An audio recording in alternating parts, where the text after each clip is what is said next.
Salut et bienvenue dans 5 minutes pour moi. Aujourd'hui, je vais te dire un truc qui ne va pas plaire à tout le monde.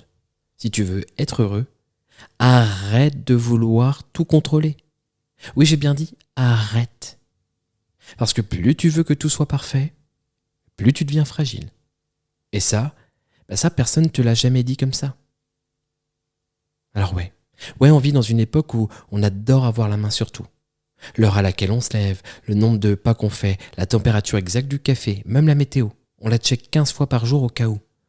Et si jamais un truc ne se passe pas comme prévu, panique à bord, stress, irritation. Comme si tout le monde entier était en train de nous faire un sale coup. Mais laisse-moi te dire une vérité toute simple. La vie, c'est du désordre organisé. Tu peux planifier tout ce que tu veux. Il y aura toujours un grain de sable dans la machine. Et ce grain de sable, il n'est pas là pour te pourrir la vie. Il est là pour te rappeler que tu n'es pas une machine. Tiens, prenons un exemple concret. Tu pars en vacances, tu as ton itinéraire, tes réservations, ta valise optimisée au gramme près. Et là, ton vol est annulé.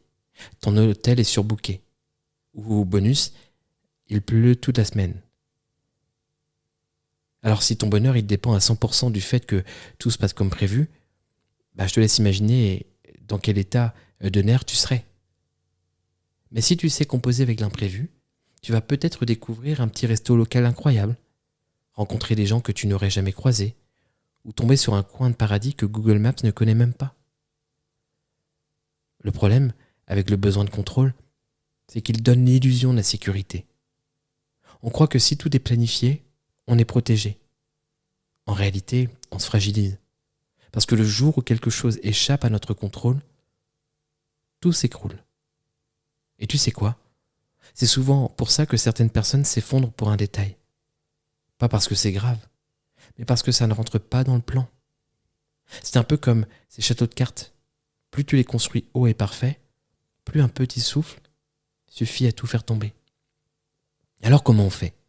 Déjà, premièrement, on arrête de voir l'imprévu comme un ennemi. On commence à l'intégrer dans l'équation. Oui, ça veut dire accepter que certaines choses ne se passeront pas comme prévu. Et plutôt que de lutter, apprendre à surfer dessus. Un autre exemple. Tiens, on va prendre un autre exemple au travail. Tu prépares une présentation depuis des semaines. Tout est carré. Chaque slide millimétré. Et là, ton chef te demande de changer complètement l'angle la veille. Il t'appelle, il te dit « ça va pas, il faut que tu changes tout ». Alors bien sûr, si tu es dans le contrôle absolu, c'est la catastrophe. Si tu es dans la flexibilité, t'ajustes, tu improvises. Et parfois, tu t'en sors même dans un meilleur résultat que ce que tu avais prévu à l'initial. Le contrôle, c'est un peu comme un GPS. C'est pratique, ça te donne une direction, mais si tu refuses de prendre un autre chemin quand il y a des travaux, tu peux passer à côté de paysages magnifiques et rester bloqué. Et puis soyons honnêtes, vouloir tout contrôler, c'est épuisant.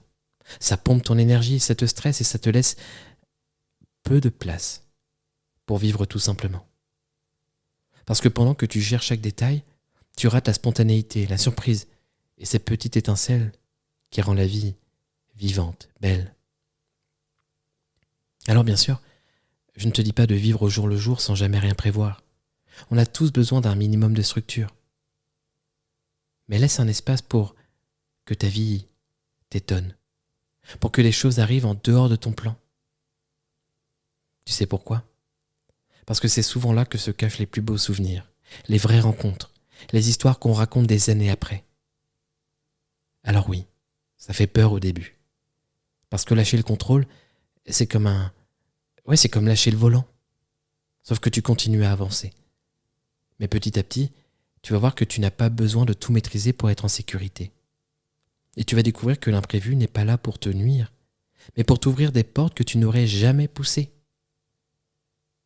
Alors la prochaine fois que quelque chose ne se passe pas comme prévu, au lieu de t'énerver ou de paniquer, pose-toi cette question. Et si c'était exactement ce qu'il fallait ? C'était 5 minutes pour moi. Et peut-être un peu pour toi aussi. À bientôt.